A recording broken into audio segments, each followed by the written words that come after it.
I'm Jonas, 24.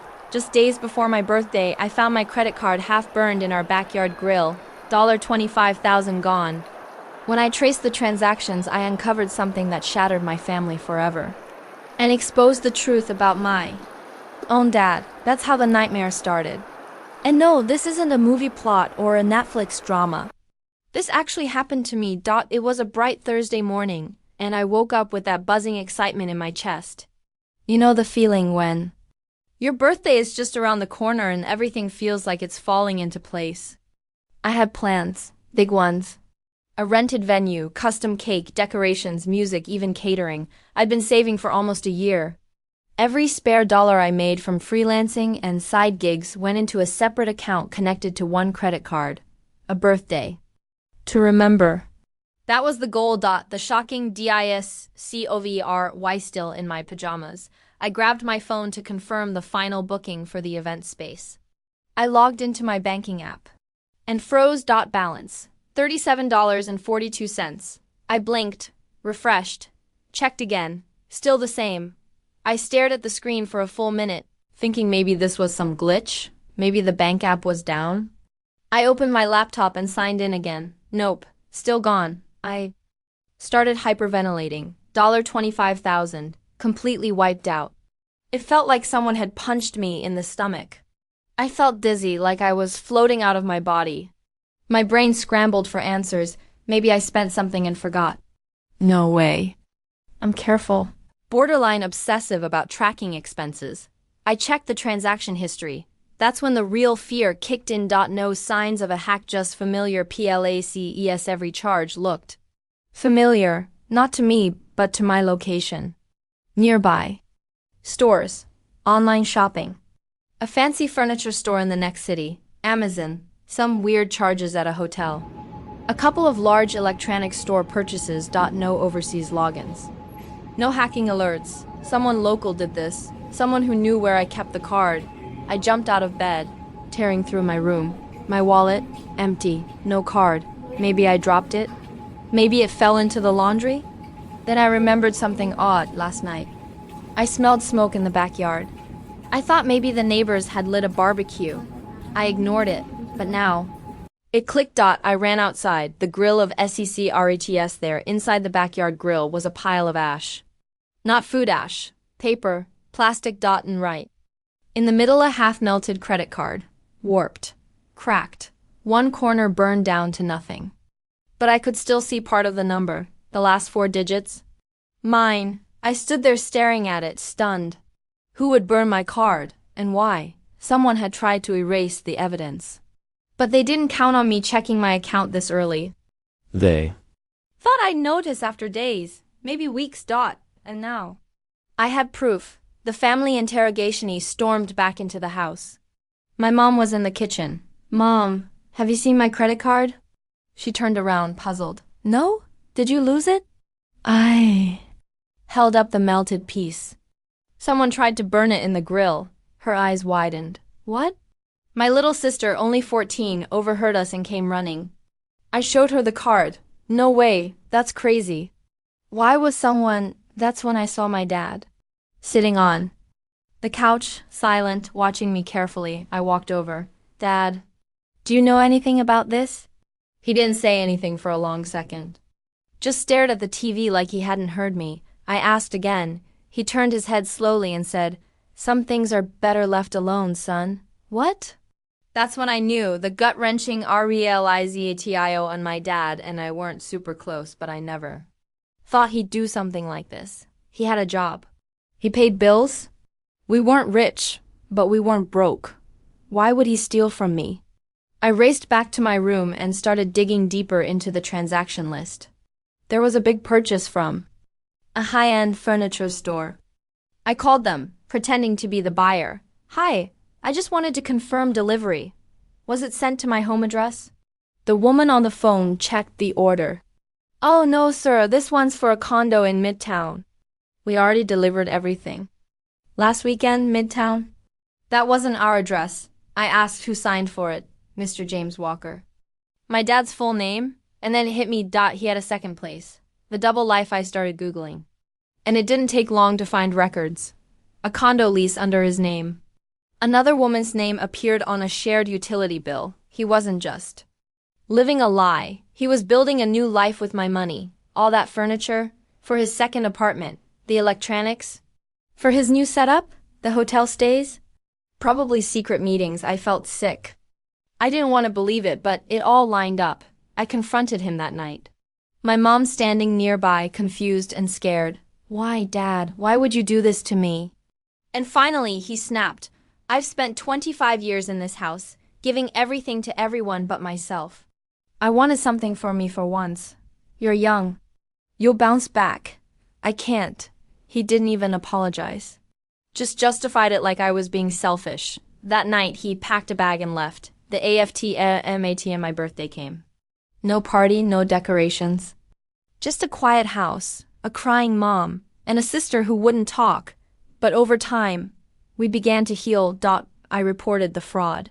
Fought for the charges. And slowly, the bank returned the stolen funds. My mom started rebuilding her life.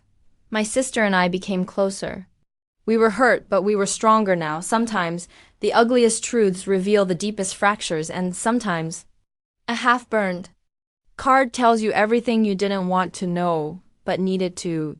Transactions. That broke my family. I raced back to my room like someone lit a fire under me. Heart pounding. Palms sweating.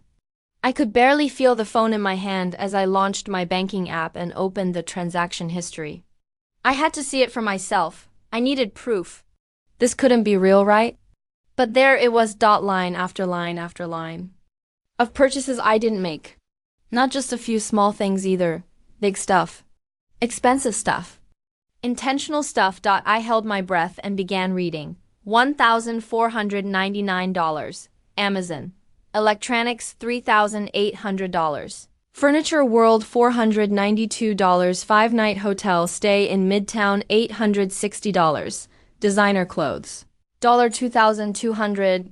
Apple Store $3,400. A luxury massage chair company. It went on and on. And it wasn't foreign.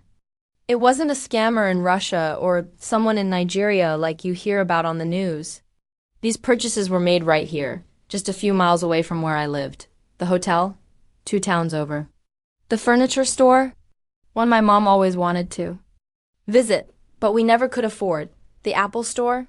Same mall I go to every weekend. Whoever did this lived here, ate here, slept under the same roof as me. The realization that Chilzer Bonisi sat on the edge of my bed, staring at the screen, trying to process what I was looking at.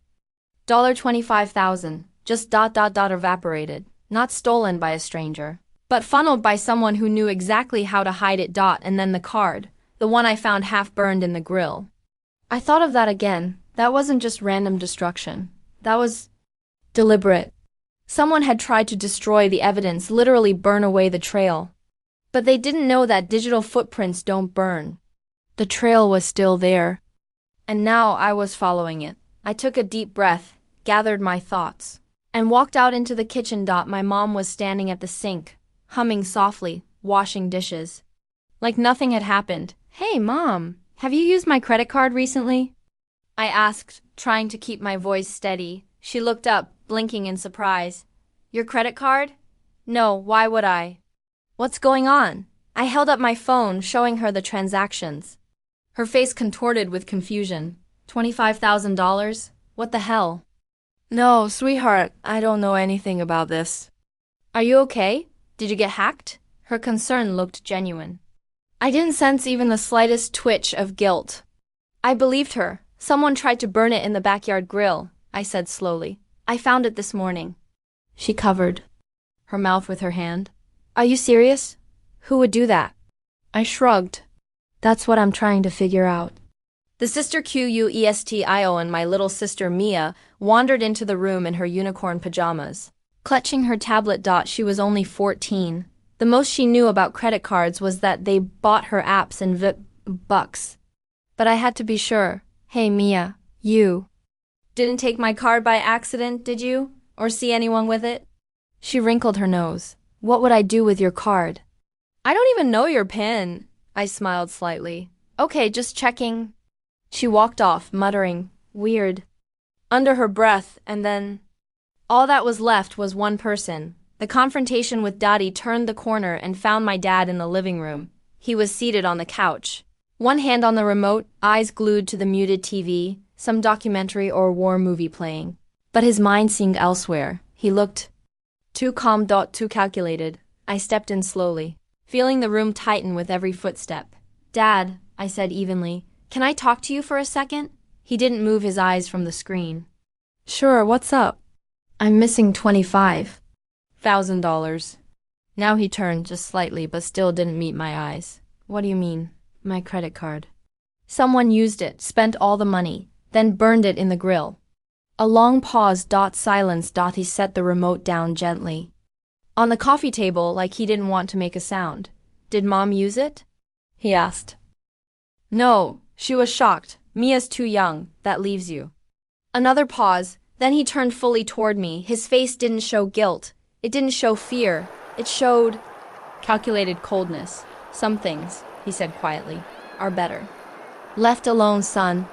The moment I knew, he froze. He didn't ask what card. He didn't ask what happened. He didn't even pretend to be confused. He just said what guilty people say when they know they've been caught, but don't care anymore. My stomach dropped. My ears started ringing. He knew everything. My dad, the man who taught me to ride a bike, who made my school lunches, who cheered me on at soccer games, had drained my savings like I was a stranger. Like I didn't matter. I wanted to scream, but I couldn't. He stood up, walked past me like I was invisible, and said one more thing before heading upstairs. "Don't go looking for answers you're not ready for." Closing the door on Trusty, stood there alone in the living room, heart racing. The glow of the TV flickering like a lie across the walls. The truth had arrived, and it looked like my dad. That moment changed something in me forever. Not just about money, but about trust. About what family really means. About how betrayal doesn't always come with yelling or violence. Sometimes it comes with silence. In a stare that tells you everything. I didn't know what came next. But I knew nothing would be the same. And I knew my birthday wasn't going to be about celebration anymore. The secret apartment and the night he snapped the silence in our house that night was unreal. Not the peaceful kind, the kind that wraps around you like a storm cloud right before it breaks. No TV, no casual laughter in the hallway, no clinking plates, just stillness. It was the kind of silence that makes your skin crawl.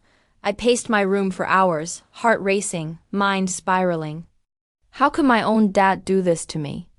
How does a father steal $25,000 from his own son, torch the evidence, and act like nothing happened? That number played in my head over and over again. $25,000.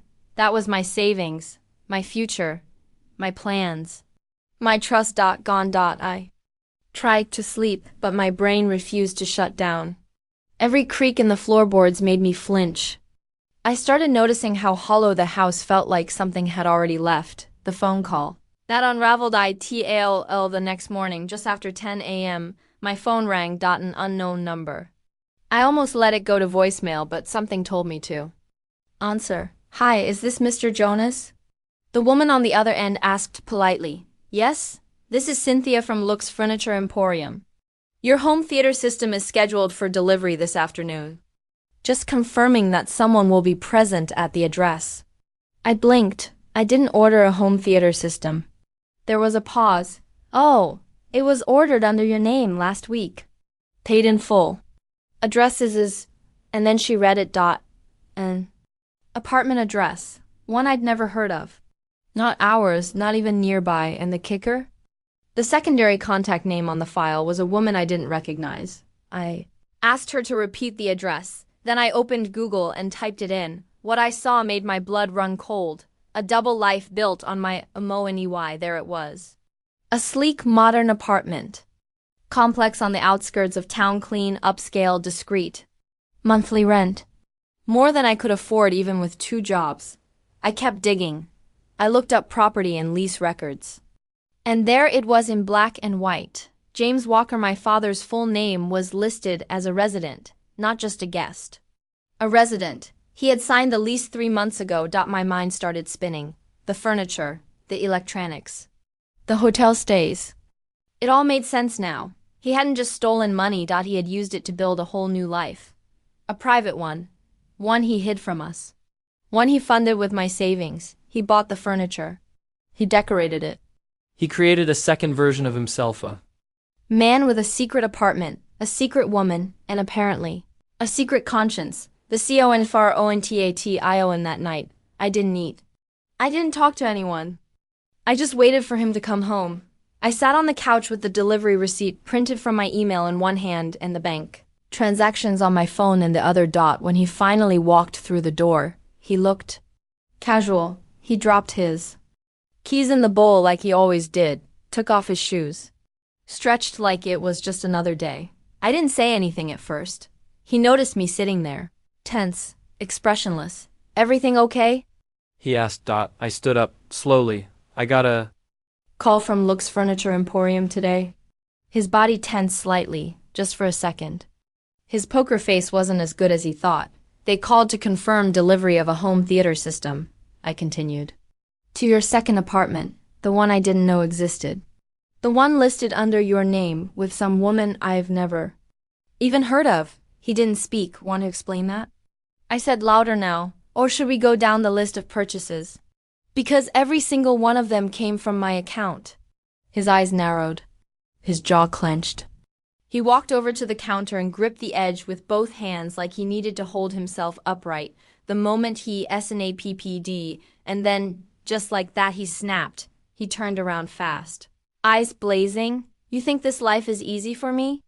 You think I enjoy any of this? Enjoy what? I shouted back. Lying? Stealing from your son? Burning the evidence in our backyard? I gave this family 25 years of my life, he yelled, voice breaking. 25 years of working, sacrificing, staying in a marriage that was dead a decade ago. And what do I have to show for it?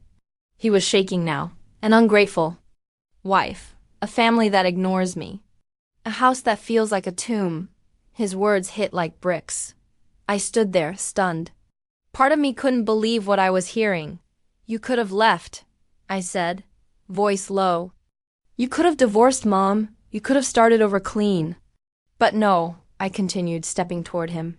You stole from me. Your own son. I didn't mean for it to go this far, he said, softer now. It started with a few things. Then I got in deep, and the card. He didn't answer. You burned it, I said. You knew I'd find out eventually. You just didn't want the trail to lead back to you. His face fell. He looked smaller now, broken. I'm sorry, he said quietly. But I needed something. Just for me. The house after the EXPLOSIO, and he left that night. Packed a bag, made a few calls, and walked out the door. No hugs, no goodbyes. Just silence. My mom collapsed in tears when I told her everything. My sister locked herself in her room and refused to come out. The house felt like a crime scene, like something sacred had been destroyed and couldn't be put back together. But at least now we knew. At least now the lies were out in the open. Final THTHDS that night changed everything. Not just our family dynamic, but the way I saw trust, loyalty, and love. I never got that money back, but I got clarity, and sometimes that's worth even more. The night my family fell apart, turns out, the nightmare ran deeper than I ever imagined. The mysterious apartment, the expensive furniture, the hotel stays, they were just surface-level clues. What they pointed to was far worse than I could have prepared for. My dad had been cheating on my mom for over 2 years. 2 years of lies. 2 years of building a second life behind our backs. The apartment I'd uncovered through the delivery call, that wasn't some bachelor hideout. It was a fully furnished second home for him.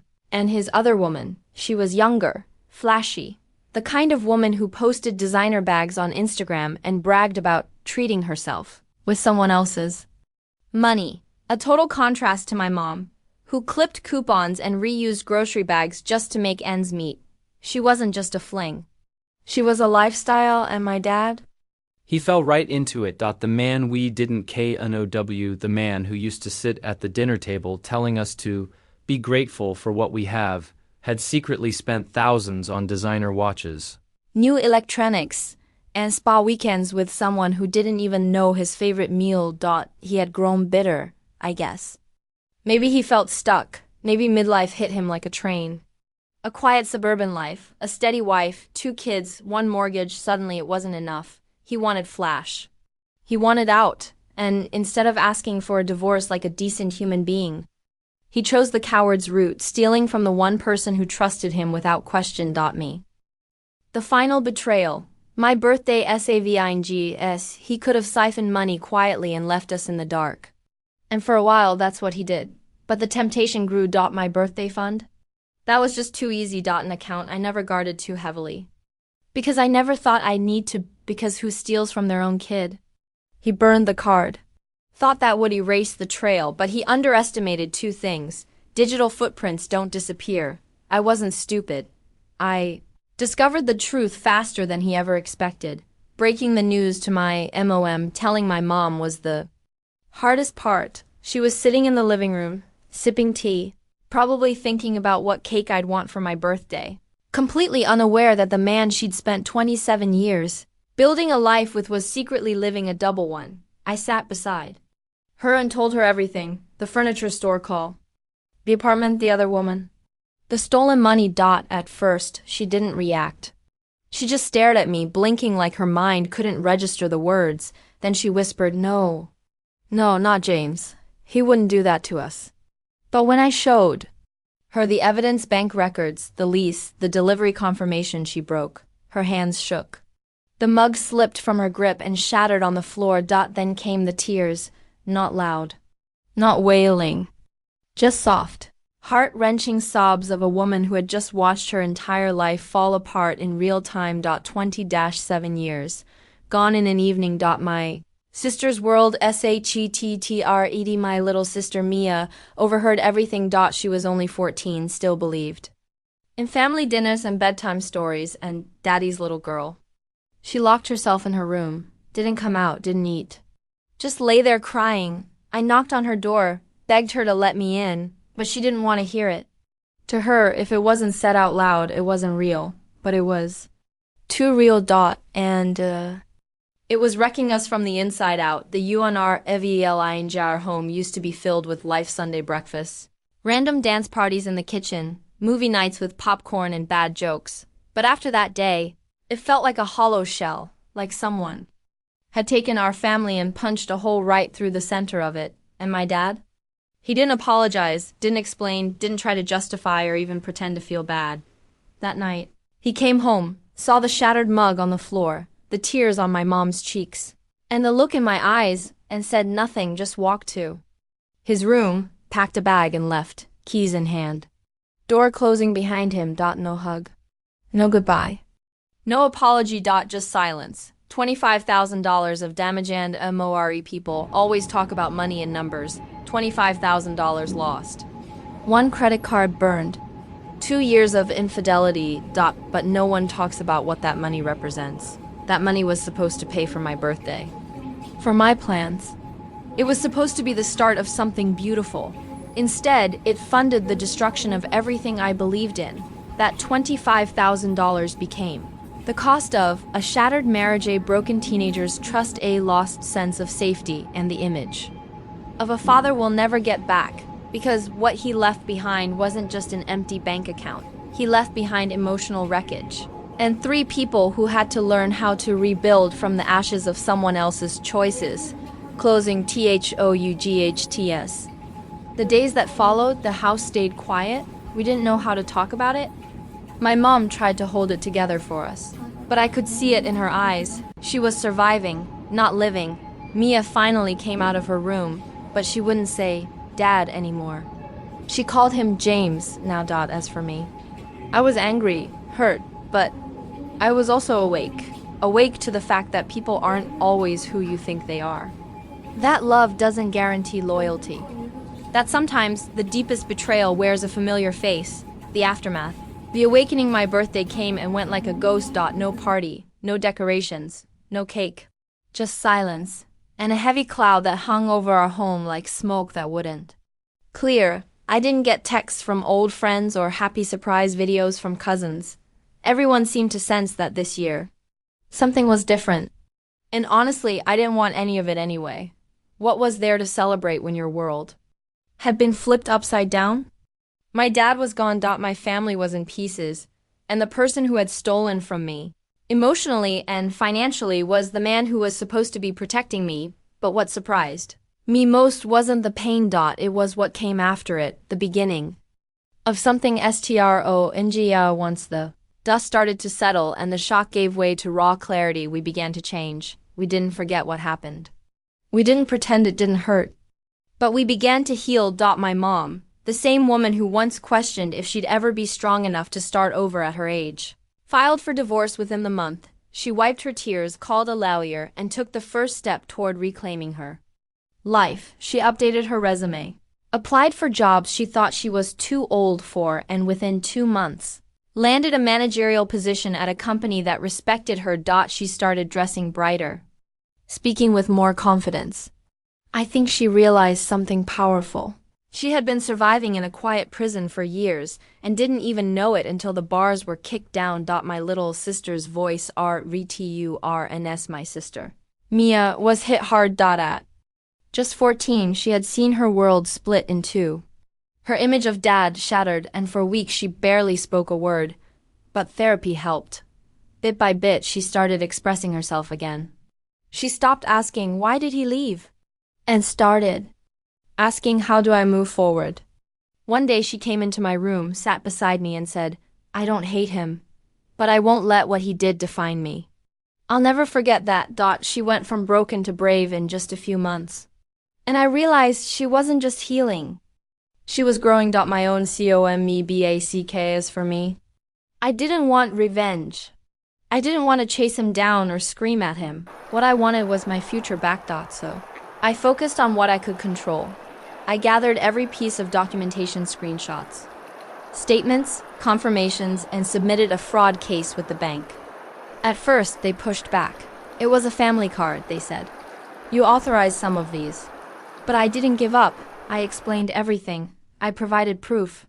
I escalated the case through 3 different departments. 3 months later, I got a message. Partial recovery approved. Funds will be deposited within 5 to 7 business days. I sat there, staring at the screen, speechless. I didn't get the full $25,000 back, but I got enough to do something I'd been dreaming about even before the chaos began. A new beginning. Didn't throw a makeup party. I didn't splurge on a vacation or buy flashy clothes. No. I used that money to move out and launch my own business. It was small, just a modest online store I'd been planning in silence for over a year. I poured every recovered dollar into branding, a website, inventory, and marketing. I taught myself new skills. I stayed up late, watched tutorials, read forums, and built everything from scratch. The first week, 3 sales. The second, 12 by month. 2, I broke even. By month 4, I turned a profit, not huge, but mine. 100% mine. And most importantly, it didn't depend on anyone else's promises or lies. The fire that burned the MES case. Sometimes I look back and think about that one moment. That morning I found my card, half burned in the grill, a tiny piece of plastic, blackened and melted. At the time, it felt like destruction. But now I realize it was something else. Revelation. Because that burned card forced open a door we didn't even know was locked. It exposed every crack in our family, every hidden resentment, every lie held together by habit, and it set us free. My dad's betrayal broke us. But it also made space for truth, for rebuilding, for becoming something stronger. We weren't the same family afterward, but maybe that was a good thing. The old version of us was built on silence. The new one? Built on honesty even when it hurt. Closing REFLECTIO. And it's wild to think about how it all started with a missing balance, a half-burned card, and a sinking feeling in my gut. Back then, I thought I was about to lose everything.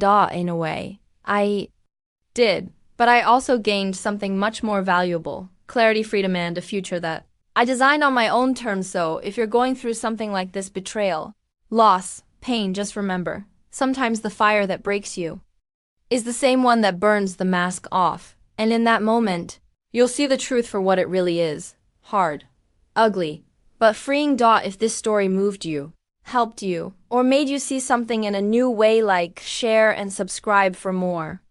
True stories and raw moments. Drop a comment below. Have you ever had to rebuild after betrayal? Let's talk about it, because healing isn't just possible, it's powerful.